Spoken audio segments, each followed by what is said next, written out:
Taxi में जितने भी लोग बैठे हैं, पर्यटक बैठे हैं, उनको भी आप जागरूक करेंगे। और जब आप जागरूक करेंगे तो मैं दृढ़ निश्चय के साथ ये कह सकता हूं कि उनकी आदत में सुधार आएगा। यहाँ भी वही करेंगे और अपने जन स्थान में वहां जाएंगे, वहां भी वैसा ही आचरण करेंगे। तो आप लोग एक जागरूकता की बहुत बड़ी कड़ी बनने वाले हो। ठोस अपशिष्ट यानी कि कूड़ा एक बहुत बड़ा अभिशाप बनकर उभरा है। आने वाली जनरेशन को, आने वाले फ्यूचर को हम क्या दे रहे हैं? एक अच्छा शहर, एक अच्छा साफ सुथरा शहर देने की हम सबको प्रतिज्ञा लेनी चाहिए। ये प्रतिज्ञा का दिवस भी है आज, छोटा कार्यक्रम नहीं है। कूड़े का निस्तारण, आज मेरी बोर्ड की मीटिंग शुरू होने वाली है, मेले रुके हैं, लेकिन ये कार्यक्रम इतना महत्वपूर्ण था कि मुझे यहाँ पे आना ही आना है। लोग इत्तेफाक रखते होंगे कि विगत 10 वर्षों में हल्द्वानी शहर भी बहुत साफ हुआ है। आज 125 गाड़ियां घर घर से कूड़ा उठाती हैं। लगभग 90% घर वाले कूड़ा देते हैं, लेकिन 10% घर वाले अभी भी कूड़ा नहीं देते। व्यापारिक प्रतिष्ठान अभी भी कूड़ा नहीं देते। इसके लिए हमने एक नई पहल शुरू करी है, बैणी सेना। पहाड़ में बहन को बैणी कहते हैं, उनकी एक सेना बनाई है। लगभग 700 लोग इसमें काम कर रहे हैं और जितना वो इससे इनकम जनरेट कर रहे हैं उसका 25% उनको दिया जा रहा है, जिससे 700 परिवारों को भी लाभ हो रहा है और शहर को भी लाभ हो रहा है। कलेक्शन हमारे यहाँ 6 लाख रुपए महीने नहीं आती थी, अभी पूरा बचा हुआ है महीना। 20 लाख 25 लाख रुपए अभी तक हमको प्राप्त हो चुका है। और यह निश्चित है कि जिससे हम पैसा लेंगे वो कूड़ा कूड़े गाड़ी में ही डालेंगे। कितना कूड़ा हम लोग इस समय पैदा हो रहा है, आपको अगर बताऊंगा आंकड़े तो आप कहेंगे कि इतना कूड़ा इस हल्द्वानी से जनित होता है। लगभग 150 से 200 मैट्रिक टन कूड़ा डेली आता है। 150 से 200 मैट्रिक टन कूड़ा जो आता है वो गोला में डाल दिया जाता है, जहां हमारा टंचिंग ग्राउंड, वहां पहाड़ बनता जा रहा है। उस पहाड़ को ठीक करने के लिए जो पुराना कूड़ा जमा है उसको लीगेसी वेस्ट कहते हैं। क्या कहते हैं? पुराना वेस्ट, लीगेसी, पुरातन। तो उसको साफ करने के लिए वर्तमान में हमारे द्वारा वहां मशीन लगाई गई है 3 करोड़ रुपए की। वो जब साफ हो जाएगा 6 महीने बाद, तो वहां पर मशीन लगने वाली है, सिविल लाइन के द्वारा जाता है, या जहां सिविल लाइन नहीं है वहां पे टैंक बनाए जाते हैं। आप पहले की याद करो, नालियों में गंदगी बहती थी, अब लोग जागरूक हुए हैं।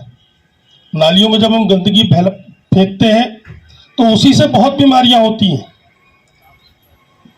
बड़ी जानलेवा बीमारियां होती हैं। कई लोगों को अपंग करने वाली पोलियो की बीमारी उसी से होती है, टाइफाइड उसी से होता है, जॉन्डिस। वातावरण को दूषित करती है, बच्चों पर गलत प्रभाव डालती है। तो जितना भी मलमूत्र शहर का जाता है उसके लिए 38 करोड़ रुपए का 800 बीघा जमीन में नगर निगम हल्द्वानी और जल निगम द्वारा सीवर ट्रीटमेंट प्लांट बना दिया गया है। 3-4 दिन से फंक्शन हो चुका है, उसने काम करना शुरू कर दिया है। इस पूरे उत्तराखंड का सबसे बेहतरीन एसटीपी इस हल्द्वानी में बना है। तो ये शहर हमारा है, यह प्रदेश हमारा है, ये देश हमारा है, ये समाज हमारा है। ये समाज को, आने वाले समाज को एक सुंदर पर्यावरण के साथ शहर को हमने देना है।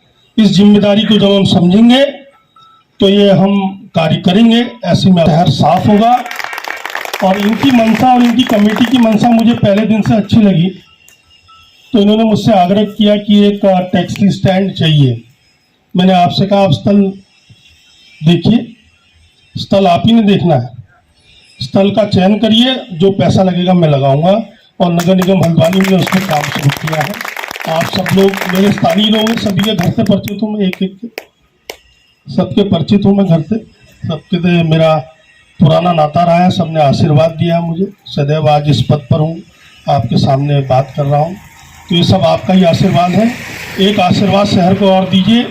आपको ठोस अपशिष्ट प्रबंधन यानी कूड़ा प्रबंधन के एक जागरूक नागरिक के रूप में कार्य करना है। और जितना क्षेत्र आप विचरण करते हैं, आप लोग घूमते हैं, कोई नहीं घूमता, मैं भी नहीं घूमता, तो अगर दिमाग में ये बात रहेगी किसी को भी आग्रह करेंगे, टोकना नहीं है, आग्रह करेंगे इसको यूज करिए, कूड़ा ऐसे मत फेंकिए।